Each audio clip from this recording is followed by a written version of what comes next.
Hello and welcome to the ROKER Report Podcast in association with Sunderland Community Soup Kitchen. My name's Rich Spate and I'm joined to discuss the news of the latest developments in Sunderland's shareholding by Chris Wynn. How are you this morning, Chris?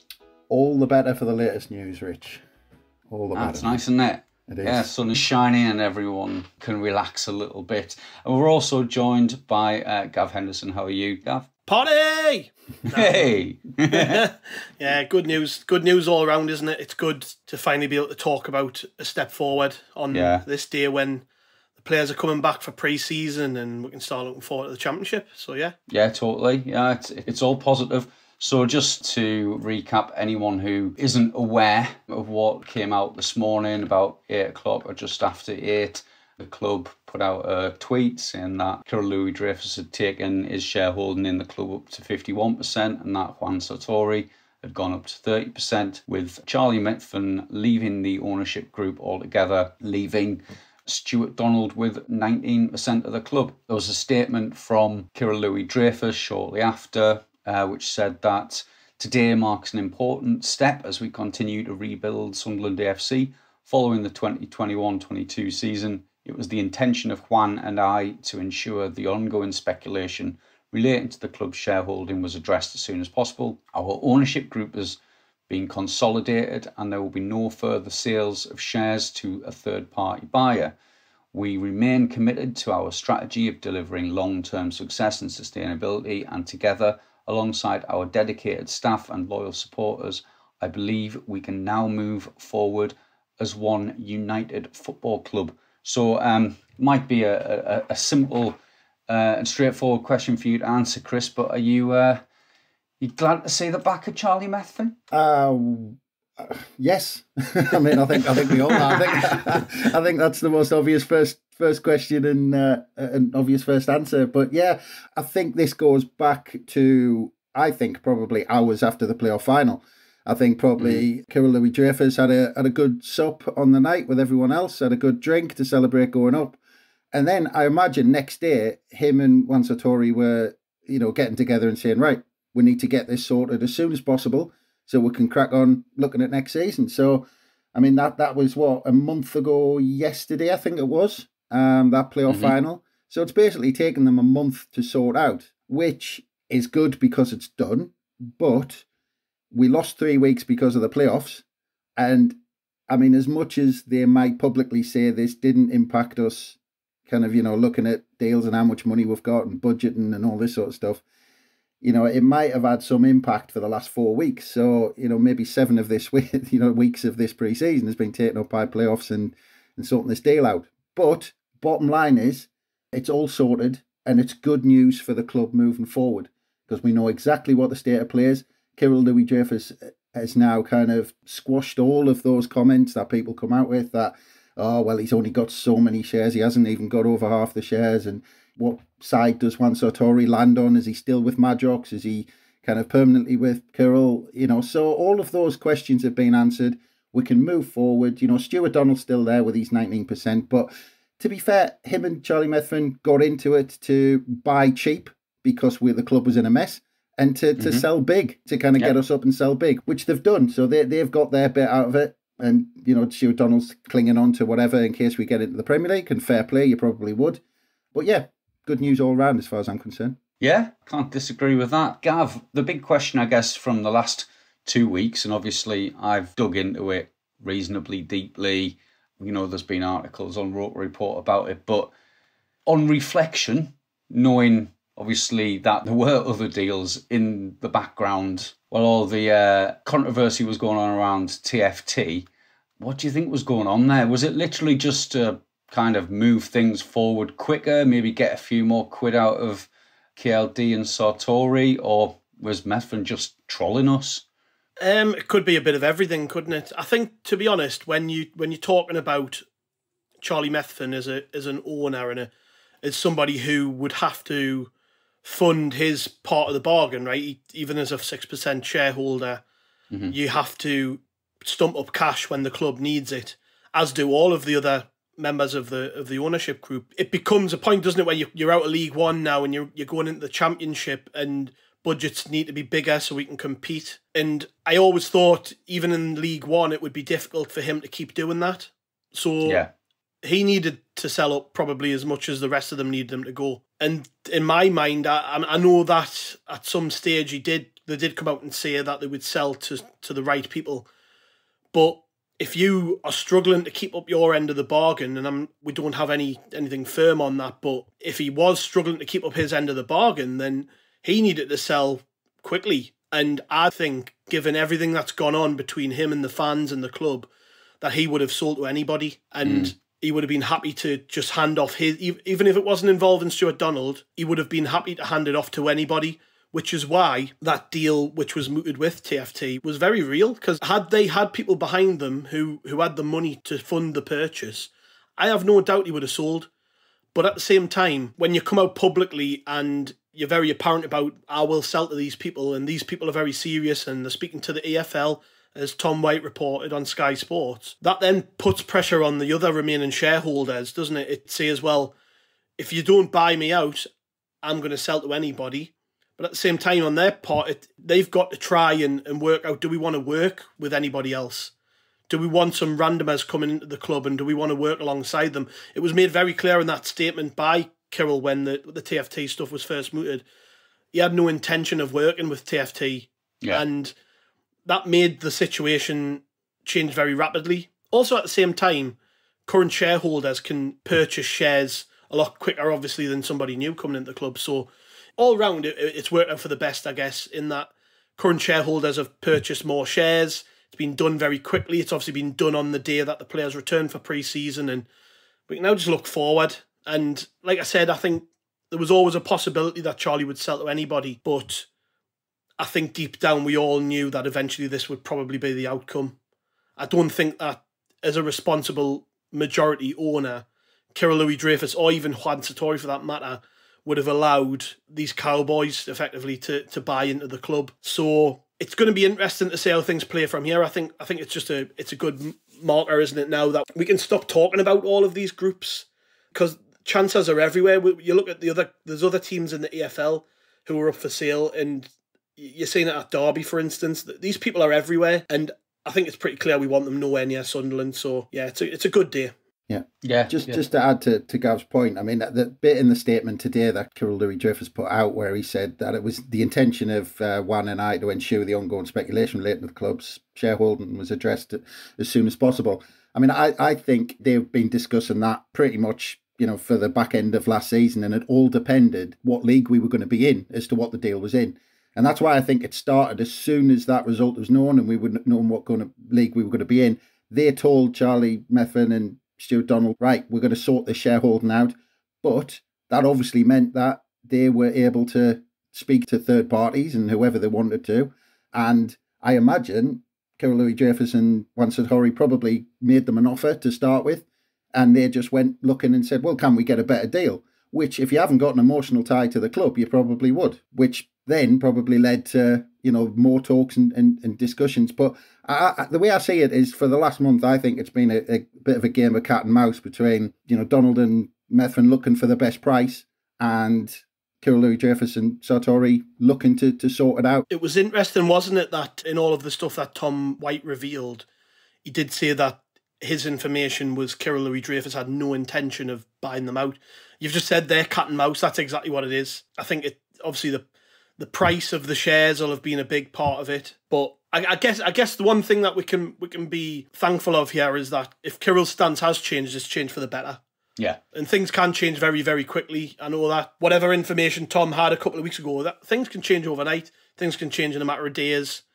Obviously, if that was the case, and we've got no reason to doubt Tom, Kyril changed his mind, but it's been for the better. Yeah, that was the thing that didn't ring true with me, really, in my conversation with Tom, was that statement about KLD not having any intention of increasing his shareholdership, because there'd been statements from Davison and I think KLD himself about that being the intention this summer, and that's what they would look into. So yeah, that was a strange one. But Chris, you want to come in? Yeah, I mean that was the bit I didn't quite get from the stuff from Tom as well. But thinking about what KLD wants to do with the club and how he's going to do it. But I think it speaks volumes that he's increased his ownership in the club to 51%. I think that number tells you a lot, that, you know, it's possibly a clue that he was kind of railroaded into it a little bit, that maybe what Tom said was true. And in the end, he just thought, well, this is the only way I can say this is kind of my club and I'm the definite owner, and keeps the fan base happy, puts him in a stronger position further down the line. It's probably from the bits and pieces that were taken from Tom and other sources in the past, that it might be more than he actually wanted to, you know, because the next level, and don't get us wrong, I mean, we don't know how much he's got, or whether it's in a trust, or whether it's the family's money, or we don't know all of those details. But the next step, I mean, look at what's happened to certain clubs who have tried to spend big and it hasn't gone quite right. So the next step is a huge step to kind of, you know, in terms of infrastructure, in terms of the money you have to put in terms of, you know, players we have to bring in, the wages, all of that sort of stuff. So I do wonder that 51% does tell us everything kind of on where he is and maybe what's happened and what, you know, role he wanted to play in that next, well, I don't want to say in attempting to get us to the Premier League, because I think it's going to be a long old journey to try and get there. But yeah, I mean, that is the ultimate aim, which could be, you know, as far as funding's concerned, a 3, 5, 7-year plan. Yeah, the other thing I wanted to say on this whole, you know, saga over the last few weeks has been, at least our fan base has now probably got as much information as they'll ever need about kind of the whole fan engagement token crypto world that seems to have invaded football over the last few years and months, and perhaps it'll be something that our club will never go down that route, or at least if they do, they'll make sure that there's something a bit more solid behind it, because I think everyone has had a little bit of a lesson in what these crypto tokens are, how they work, and how they aren't actually fan engagement of the kind that is democratic or inclusive, or, you know, actually involves our supporters' trust or anything like that. So, I mean, that's one further point that I wanted to make. Gav, the implications of this for this summer, I guess, are what most people are going to be thinking about, really. Yeah. What do you think? Do you think it'll unlock some transfer movement? Obviously, you said that they're back in training today with their nice, smart new kits on. Do you think we'll now see a flood of announcements? Because everything's been a bit quiet this summer, hasn't it? I wouldn't say a flood, but I do think that a good starting point would be some contract news. I know, you know, this morning there's been a tweet from a guy at The Athletic about there being some movement on Patrick Roberts.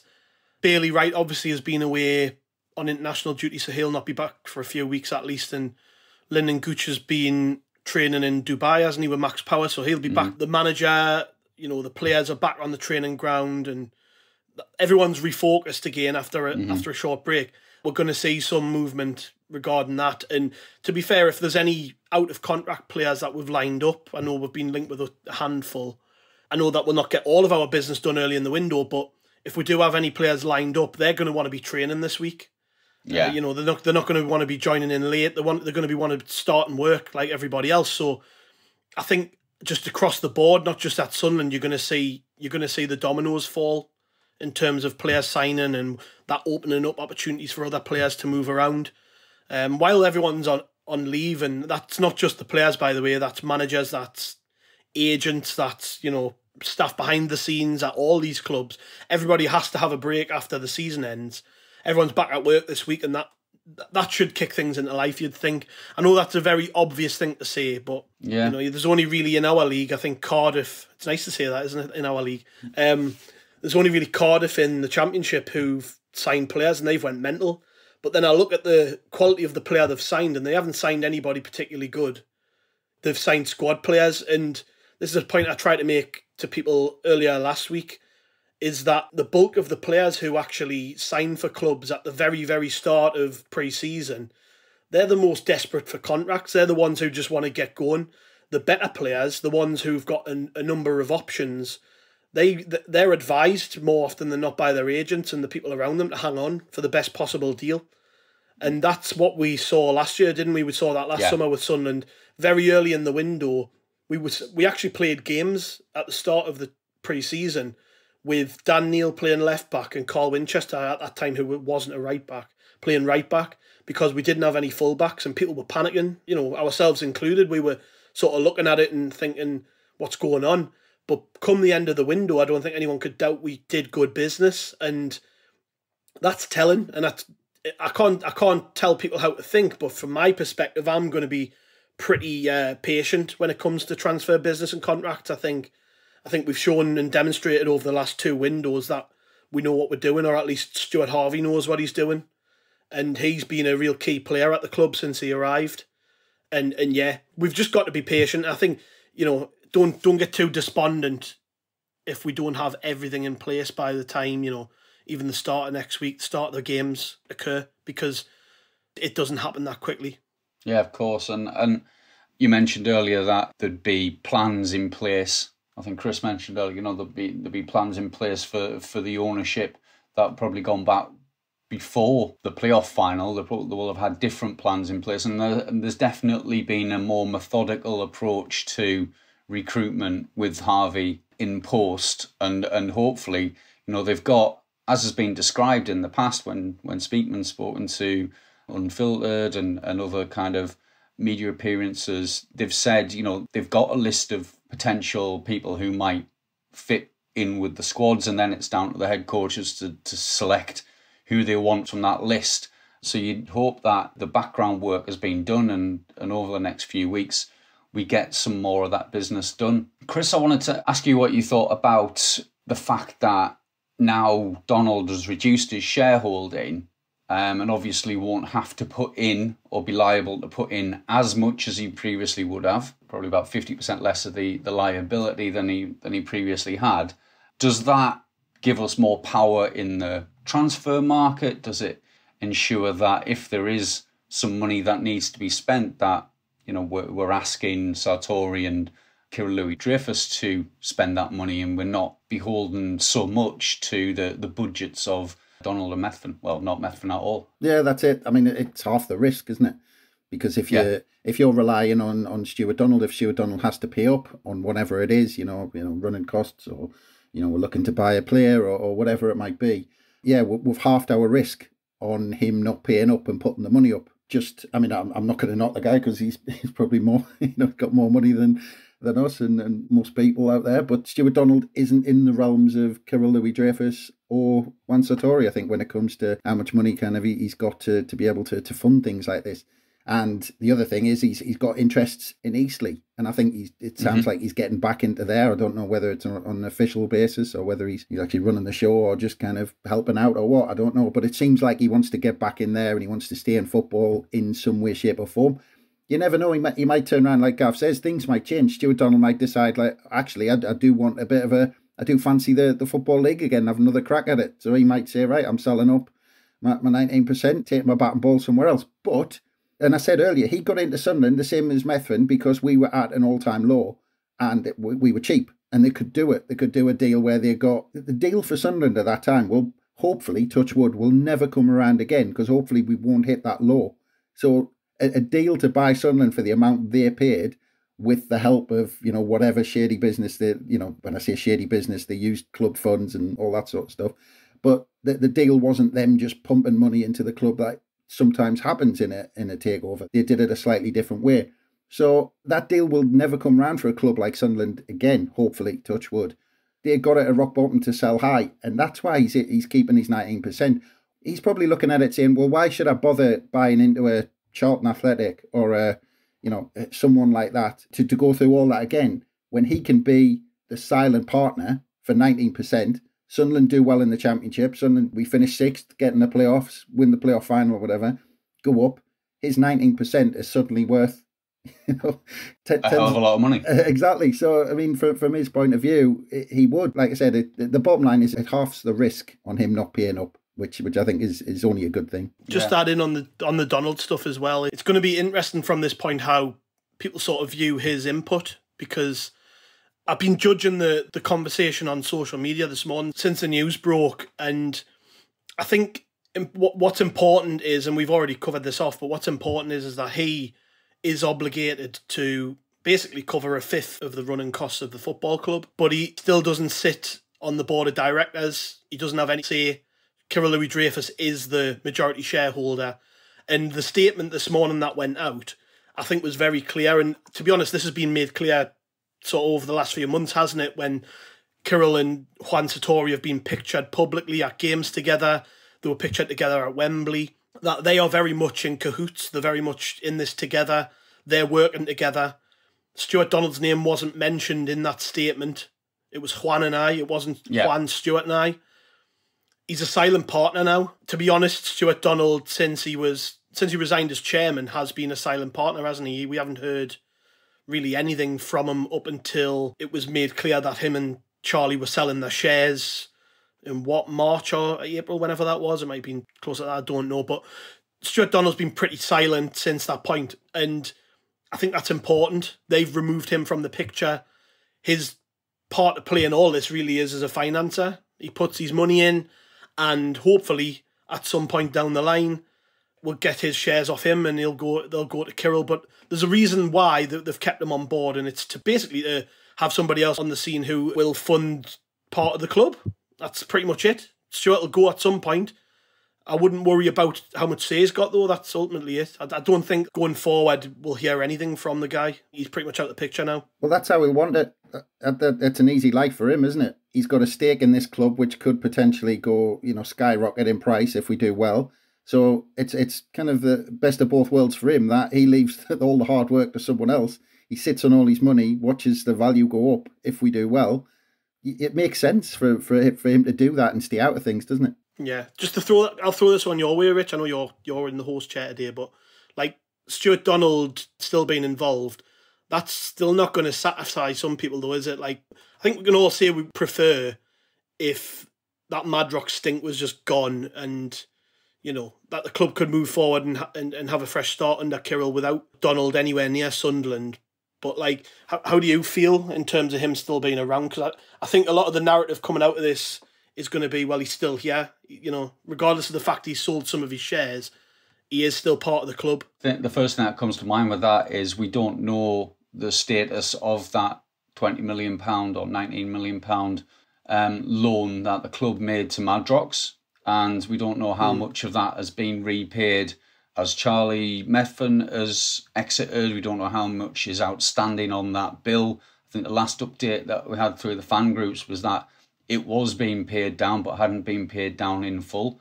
I think it would be good of the club to communicate with the fan groups about where that repayment is up to, because what we wouldn't want is anyone making profits on their shares when they still have at least a moral obligation to repay money that they took out of the club. And I think that's really important. So if he's sticking about so that he's held to account for repaying that money, then that would be a good thing.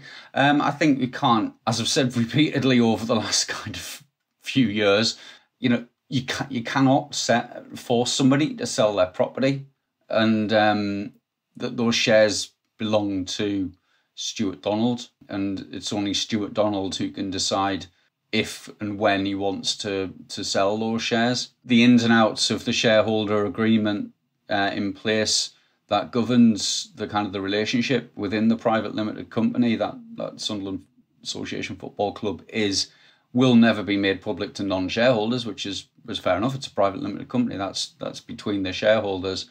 But the basis upon which Stewart Donald's ongoing involvement in the club is made, I think we could do with the outlines of that. Just again, in terms of clarity, one thing from this morning is that this time they have been clear about the shareholdings. It hasn't just been, Charlie Methven's gone and Louis-Dreyfus and Sartori have increased their shareholdership, and they've not given us the details of the breakdown of that. At least they've learned that if you're going to say this, you actually have to tell people exactly what's happened and not allow stories to go around from media organisations that read a little bit more into what was said than actually came out, when the initial takeover went through. So I think, in terms of his ongoing involvement, I think it will always leave a sour taste in the mouth. I think if results on the pitch go reasonably well, then people, that always helps. take our mind off these things. But the big kind of underlying concern for many supporters has been we haven't spent a significant amount of money on transfer fees.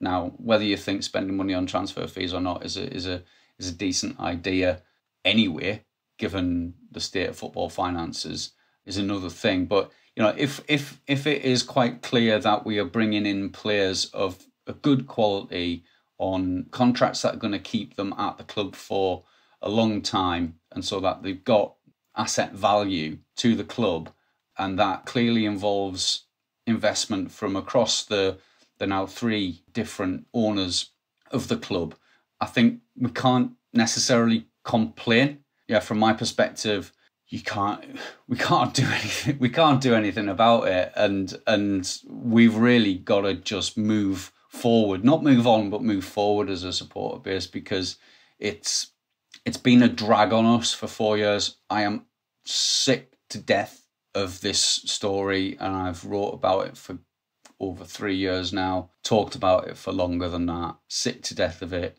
would like never to talk about shareholding, shareholder agreements, investments, anything like that, again, at least until we're in the Premier League. So it'll just be nice not to have it hanging over us. It'll always be there in the background.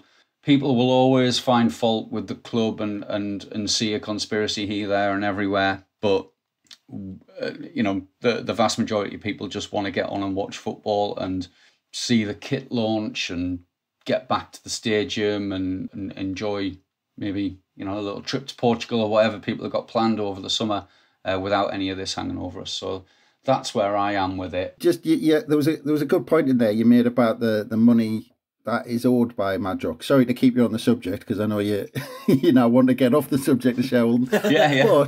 But there was a good point about that money owed by Madrox, because, and I don't know, I'm not an expert in how these things work, but you wouldn't be surprised if that money owed was part of this deal with, KLD and Sartori buying those shares, that maybe that if they owed money, it seems daft that the club would pay outright, and pay full for their shares when they actually owe the club all of that money. I imagine there's a deal on how the structure, how they pay that back. But you'd imagine from their point of view, from Methven and Donald's point of view as well, they'd want that paid off. They wouldn't want to go into other deals to say, oh yeah, we've got all this, but actually we've got this debt floating around that we need to pay off. So you'd imagine from both parties that it would suit them better if that was part of this whole share exchange. Totally. I think you're absolutely right there. And a lot of this has been about the relative risk and the exposure to risk and the exposure to liabilities that any club in the Championship has. We know that wage bills in the Championship are significantly higher than in League One, and that the increase in TV revenue of 7-8 million quid doesn't really tend to cover the increase in wage bill. So them kind of divesting themselves of that risk is a big part of this. So to conclude, really, I just want final words on Charlie Methven. Hopefully the last time we have to talk about him. So I'll give you the opportunity, Gav, to sum up what you think his legacy at Sunderland AFC will be. Yeah, what are your thoughts on Mr. Salmon Pants? Well, it's a difficult one to sort of summarise very briefly, isn't it? It's been a mental sort of 4-year period where he went from being really the public figurehead of the club as a business to then disappearing into the background, but still sort of weaving his magic in the media and through statements and things like that. So I think ultimately this had to happen. He had to sell up. I touched on it at the start. I'm not convinced that he had the finance to even fund his part of the deal anymore. I did hear murmurings, and it might not be relating to Charlie, but that in January, some of the shareholders or one of the shareholders refused to pay their way when it came to the signing of a player, which tells you everything. Somebody was struggling to pay their part. Look, Charlie, to everyone outside of the club, is the bloke off the Netflix series who shouted at a female employee who, was a bit mental and a bit erratic.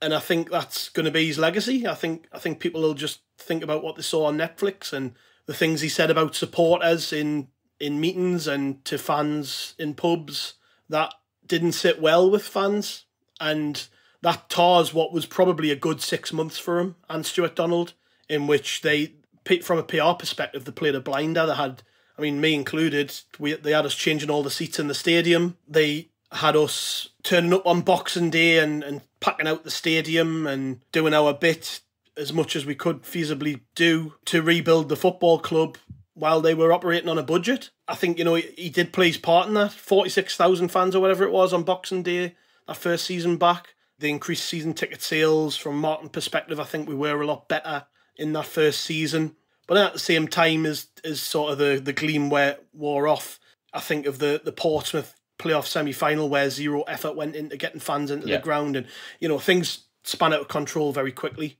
That'll be his legacy. I think he'll be viewed forever as a figure of hate by the fan base, and that's probably going to tarnish him wherever he goes from this point, isn't it? You know, I think he's as a man who worked in PR, works in PR for some pretty big firms. I think that's how he landed on Sunderland, wasn't it? He was in charge of PR for Skibo Castle, which Ellis Short owns, and that was his way into Sunderland. I don't think you're going to hear much about Charlie Methven as a PR man going forward. I think he's probably going to take his money and try and live a comfortable life now. Yeah. I would like to think that he'll probably keep out of football, or if he's going to get into football again, he'll stay as far away from the limelight as he possibly can for his own good. That's probably a good point. But just on them two, I mean, being involved in Sunderland and being part of our club's history, those two, being owners of Sunderland, are a complete consequence of how far we fell. The lower you go, the lower you go down the pyramid, the more that you get. You know, I mean, you go back to the days. Actually, you go back to the 70s and 80s almost, where it's the local businessmen. You know, they've got the money to be able to, you know, invest in football clubs, which they can't higher up the pyramid now. They used to own all the top clubs, and now they're falling lower and lower. And you get these owners who come into the lower reaches of the league, buy up clubs and take risks with them.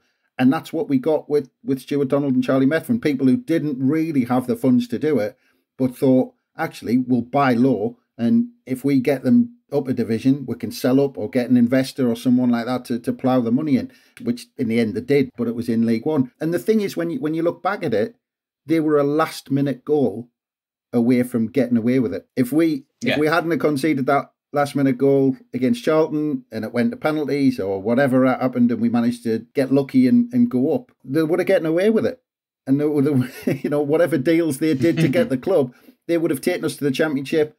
Nobody would have questioned anything. You know, who's to know what would have happened? Would they have got an investor? Would they have tried to chance it again and make more money? So, you know, the last 4 years have kind of hinged on moments, on them getting it, you know, the whole Josh Madger thing and all that sort of stuff in the first year. But they were pretty close to getting away with it. Yeah.